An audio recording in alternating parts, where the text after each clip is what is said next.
Shalom, bien-aimés frères et sœurs dans le Seigneur. Nous bénissons le nom de l'Éternel Dieu pour son amour, sa grâce dans notre vie et pour tout ce qu'il ne cesse d'accomplir.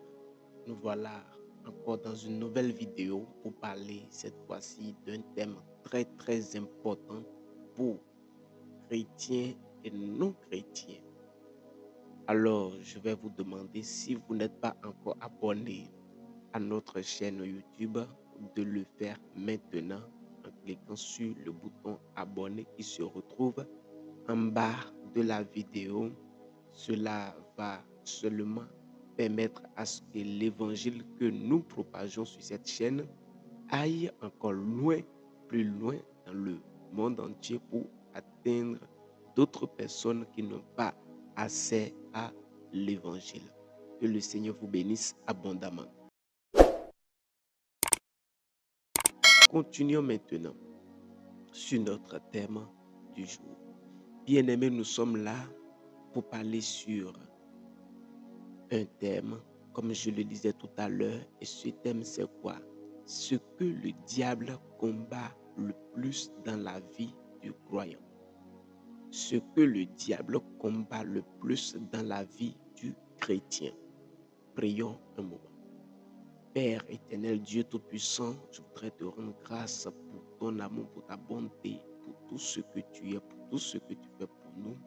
Tu nous donnes encore cette occasion de parler, Seigneur, sur ce thème par rapport auquel tu veux nous donner la lumière. Parle-nous, Seigneur, et que ta parole, éternel Dieu, transforme les vies dans le nom de Jésus-Christ de Nazareth.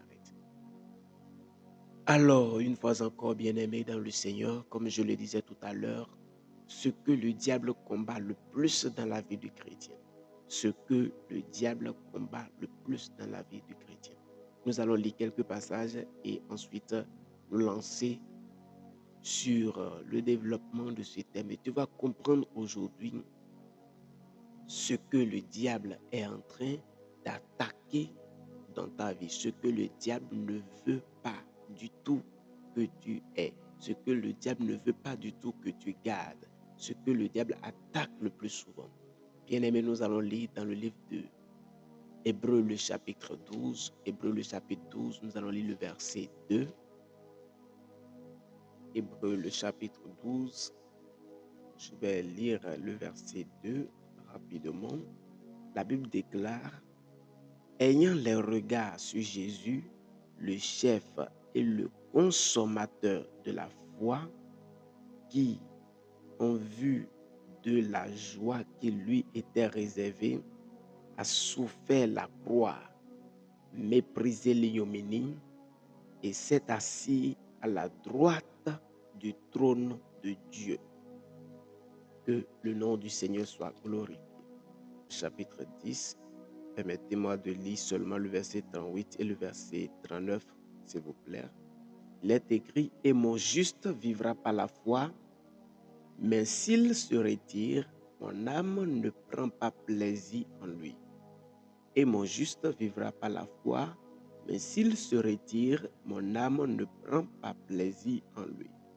Le verset 39 nous dit ceci: nous ne sommes pas de ceux qui se retirent pour se perdre, mais de ceux qui ont la foi pour sauver leur âme. Nous ne sommes pas de ceux qui se retirent pour se perdre, mais de ceux qui ont la foi pour sauver leur âme. Bien-aimés, par ces passages que nous venons de lire, Hébreux chapitre 12 du moins, le verset 2, Hébreux chapitre 10, le verset 38 et 39, nous allons seulement comprendre par là que ce que Dieu veut, ce que Dieu désire, ce qui fait plaisir à Dieu dans la vie d'un chrétien, dans la vie d'un croyant, c'est sa foi. C'est sa foi, c'est la foi. Le verset 2 de Hébreux chapitre 12 nous dit que Jésus est le consommateur de notre foi. Jésus est le consommateur de ta foi. Jésus est le consommateur de ma foi. Et être chrétien, c'est avoir la foi. Pourquoi? Parce que tout ce que nous faisons, d'abord, avant de croire en Dieu, c'est pas la foi. Comme Hébreu nous le dit toujours dans le chapitre 11, le verset 1er, que la foi est une ferme assurance des choses qu'on espère, une démonstration de celles qu'on ne voit pas. La foi est une ferme assurance en Dieu, des choses que nous espérons en Dieu, une démonstration de Dieu que nous ne voyons pas, une démonstration des choses que nous recevons de la part du Seigneur, que nous n'avons pas vu, que l'œil physique n'a pas vu, mais que nous pouvons percevoir par nos yeux spirituels. Donc la foi, c'est ce qui nous permet de marcher avec Dieu. La foi, c'est ce qui nous permet de croire en Dieu. La foi, c'est aussi ce qui nous permet de recevoir des choses de la part de Dieu. La foi, c'est ce qui nous permet de prier Dieu. La foi, c'est ce qui nous permet de donner à Dieu. La foi, c'est aussi ce qui nous permet de servir le Seigneur. Tu crois qu'il y a un Dieu tout-puissant avec qui tu marches. Il y a un Dieu tout-puissant à qui tu rends des services et qui un jour viendra avec sa récompense pour te donner selon tes œuvres. C'est par la foi en Dieu que nous faisons toutes ces choses. Bien-aimés dans le Seigneur, d'où nous vient la foi? D'où nous vient la foi? La foi nous vient de la parole de Christ, comme la Bible nous a dit dans Romains, le chapitre 10, le verset 17. La Bible déclare que la foi vient de ce qu'on entend et ce qu'on entend vient de la parole de Christ. Car la foi vient de ce qu'on entend et ce qu'on entend vient de la parole de Christ. Donc, pour aller très rapidement, pour nous faire comprendre ce qui est là, c'est que pour que quelqu'un ait la foi, cette personne doit avoir les entendements spirituels ouverts pour pouvoir écouter la parole du Seigneur. Quelqu'un qui veut avoir la foi, c'est quelqu'un qui écoute la parole de Dieu, quelqu'un qui médite la parole de Dieu, quelqu'un qui est attaché à la parole de Dieu, qui a une vie de méditation. On dit que la foi vient de ce qu'on entend. Et ce qu'on entend vient de la parole de Christ. Ce qu'on entend, c'est ce que les autres peuvent te dire, ce que un homme de Dieu peut te prêcher. Ce que tu entends aussi, c'est ce que tu entends par la méditation, par l'Esprit de Dieu. Ce que l'Esprit te communique lorsque tu as des temps de méditation, lorsque tu as des temps avec Dieu par la parole de Dieu. Là, tu entends l'Esprit de Dieu et ce que tu entends par la parole, cela va nourrir ta foi, cela va fortifier ta foi, cela va engendrer la foi en toi. Bien-aimés, tenez-vous tranquille, telle que la foi, comme la Bible a dit dans Hébreu le chapitre 10, le verset 38 que j'ai lu tout à l'heure, Dieu disait que mon juste vivra par la foi. Mon juste vivra par la foi. Et mon juste vivra par la foi. Mais s'il se retire, mon âme ne trouvera pas plaisir en lui. Là, nous allons souligner deux choses, vivre par la foi et le plaisir de l'âme de Dieu en nous, bien sûr. Le plaisir de l'âme de Dieu en nous. Donc, pour faire plaisir à Dieu, pour que l'âme de Dieu puisse trouver plaisir en nous, il va falloir qu'on vive par la foi. Il va falloir qu'on marche par la foi. Et vivre par la foi, comme je l'ai dit tout à l'heure, c'est obéir à la parole de Dieu. C'est croire en la parole de Dieu. Obéir à la parole de Dieu. Et aujourd'hui, plusieurs sont à l'église. Plusieurs écoutent la parole de Dieu. Plusieurs prient à l'église, mais malheureusement, n'ont pas la foi. N'ont pas la foi. Satan n'attaque pas. Le diable n'attaque pas d'abord ta vie de prière. Le diable ne t'empêche pas d'abord d'aller à l'église. Le diable ne t'empêche pas d'abord de servir le Seigneur. Mais ce que le diable t'empêche d'avoir, c'est d'avoir la foi. Le diable t'empêche de garder la foi.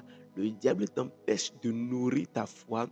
Et quand il réussit à le faire, quand il réussit à détruire ta foi, c'est que il l'a touché à ton âme, il l'a touché à ton salut, qu'il a touché à ta vie tout entière. C'est une stratégie du diable qu'il a utilisée depuis l'Ancien Testament, depuis qu'il est descendu sur la terre, depuis le jardin d'Éden. Le diable a utilisé cette stratégie pour pouvoir faire sortir l'homme et la femme du plan de Dieu. Prenons l'exemple de Adam et d'Ève. Nous avons vu comment le diable est venu semer le doute dans le cœur de la femme en leur disant, est-ce que Dieu a vraiment dit, est-ce que Dieu a vraiment dit de ne pas manger du fruit de cet arbre? Vous voyez la question que le diable a posée. Est-ce que Dieu a vraiment dit de ne pas manger le fruit de cet arbre? C'est une question qui crée déjà le doute. Et là, on a vu que la femme a douté. Elle a commencé par analyser en même temps ce que son mari lui a dit par rapport à ce que Dieu a dit concernant l'arbre de connaissance du bien et du mal.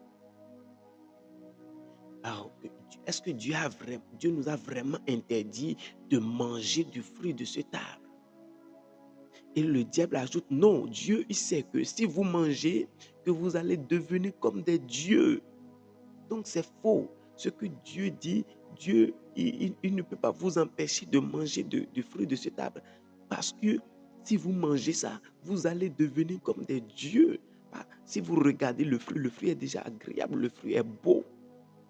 Il a semé le doute dans leur vie. Il a semé le doute en ce qu'ils croyaient de la parole de Dieu. Et Jésus pouvait nous dire dans la parabole du semeur, dans le livre de Matthieu, il dit, quand le semeur sort pour semer la parole, quand il répand la semence, il dit que le diable vient enlever, le diable vient arracher, le diable vient détruire la semence pour empêcher à ces dernières de croire, pour empêcher que cette semence apporte la foi dans la vie de ces personnes-là qui ont reçu la semence. Donc le diable ne veut pas voir l'homme croire en Dieu. Le diable ne veut pas voir le chrétien avoir la foi en Dieu. Parce qu'il sait que si tu as la foi, marcher avec Dieu serait facile pour toi. Si tu as la foi, réaliser des grandes choses avec Dieu serait très très facile pour toi. C'est pourquoi il attaque ta foi. Il a semé le doute dans la vie de Adam et d'Ève. Et ils ont mangé le fruit. Ils ont mangé le fruit et ce qui ne devrait pas arriver est arrivé. Et aujourd'hui, Jésus en son temps posait une question. Il disait, si le Fils de l'homme revient, il n'a pas dit, si le Fils de l'homme revient, va-t-il trouver des prières sur la terre? Si le Fils de l'homme vient, va-t-il trouver des gens qui vont à l'église sur la terre? Jésus a dit, si le Fils de l'homme vient, est-ce qu'il va trouver la foi sur la terre? Si je reviens, est-ce que je vais trouver la foi sur la terre? Quelqu'un qui a perdu la foi a déjà perdu sa vie de prière.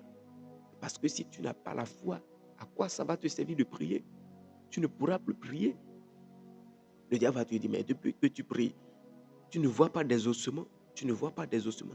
Ça te sert à quoi de prier à longueur d'heure? Ça te sert à quoi de passer du temps dans la prière? Depuis que tu es en train d'aller à l'église, rien ne change dans ta vie. Ça te sert à quoi de continuer par aller à l'église tous les dimanches ou bien d'aller à l'église les intersemaines? Ça ne te sert à rien. Il faut te reposer. Il faut rester à la maison. C'est ainsi que plusieurs ont abandonné leur assemblée. C'est ainsi que plusieurs ont abandonné le service dans la maison de Dieu. C'est ainsi que plusieurs, pour donner à Dieu, est devenu difficile. Pourquoi? Parce que le diable les a fait croire que malgré que tu donnes la dîme, malgré que tu donnes les offrandes, rien ne marche dans ta vie, rien n'évolue dans ta vie. Il ne va pas te montrer que non, c'est parce que tu ne donnes pas dans l'infidélité. C'est parce que tu ne donnes pas avec fidélité que les choses se passent ainsi dans ta vie. Mais il va te dire que bon, malgré que tu donnes, malgré que tu fournis des efforts, et que rien n'évolue, rien ne marche. Donc, vaut mieux pour toi d'abandonner, vaut mieux pour toi de laisser ça. Bien-aimé, nous devons nous réveiller. Tu dois te réveiller. Nous devons nous réveiller. réveillons-nous, parce que les temps que nous sommes en train de passer, Dieu est le consommateur de notre foi. Et Jésus va revenir trouver la foi sur la terre. Mais le diable est engagé. Le diable s'est équipé pour que Jésus ne revienne pas trouver la foi sur la terre. Le diable travaille pour cela. Les chrétiens aujourd'hui sont tellement ancrés dans le doute. Le doute envahit nos assemblées. Le doute envahit nos assemblées. Les gens ne croient plus aux miracles. Les gens ne croient plus à la guérison. Les gens ne croient plus aux prodiges. Nous croyons maintenant à la magie. Nous croyons maintenant à la sorcellerie. Nous croyons maintenant à la puissance du diable. Quand la puissance de Dieu, c'est le diable qui fait ça. Il est en train d'attaquer la foi des croyants. Il est en train d'attaquer, de combattre la foi des gens. Vous voyez combien de fois Jésus a parlé aux gens dans la Bible disant, ta foi t'a sauvé. Ta foi t'a sauvé. Une femme qui a reçu la guérison, une femme qui a reçu la délivrance, Jésus a dit, femme, ta foi t'a sauvé. Va en paix. Cet homme, ce centenier qui est venu à Jésus parler pour dire, oh Jésus, mon serviteur, Jésus dit un mot et mon serviteur sera guéri. Jésus dit, je n'ai pas vu quelqu'un qui a la foi de cet homme, parce qu'il a cru que même la parole que je ne vois pas, mais que j'entends, peut se déplacer et aller toucher mon serviteur là où il est couché sur son lit de malade. Il va être guéri. Et cela a été fait. Cela a été fait. Cette femme qui a eu la foi de toucher le vêtement de Jésus, quelque chose s'est passé sans le contentement de Jésus, sans le contentement de Jésus, mais à cause de sa foi, elle a reçu sa guérison. Bien-aimé dans le Seigneur, le diable est en train d'attaquer ta foi. L'une des choses que le diable ne veut pas voir dans ta vie, c'est ta foi. Ta foi est précieuse. Ta foi est précieuse. Ta foi est précieuse. Si je retourne encore dans l'Ancien Testament, ce n'est pas la foi que Abraham, après avoir entendu la voix de Dieu, est allé maintenant pour sacrifier son fils à Dieu. Ce n'est pas la foi. C'est pas la foi. Parce qu'il sait que l'enfant que j'ai reçu, c'est Dieu qui me l'a donné. Et s'il le demande, je suis encore prêt à le lui offrir. Est-ce que tu as encore la foi? Toi qui m'écoutes aujourd'hui, est-ce que tu as encore la foi? Est-ce que ta foi est encore solide? Les disciples ont écouté Jésus. Ils n'ont pas dit à Jésus, montre-nous comment prier. Ils n'ont pas dit à Jésus, montre-nous comment faire des miracles. Ils n'ont pas dit à Jésus, montre-nous comment marcher sur la mer. Mais ils ont dit à Jésus, oh, donne-nous la foi. Donne-nous la foi. Combien de personnes prient encore aujourd'hui pour demander la foi à Dieu? Combien d'entre nous prient pour dire, Seigneur, donne-moi la foi. Seigneur, augmente-moi la foi. Combien? Jésus a dit, si vous avez la foi comme une petite graine de sénévé, vous allez ordonner à cette montagne de se déplacer et cela se fera.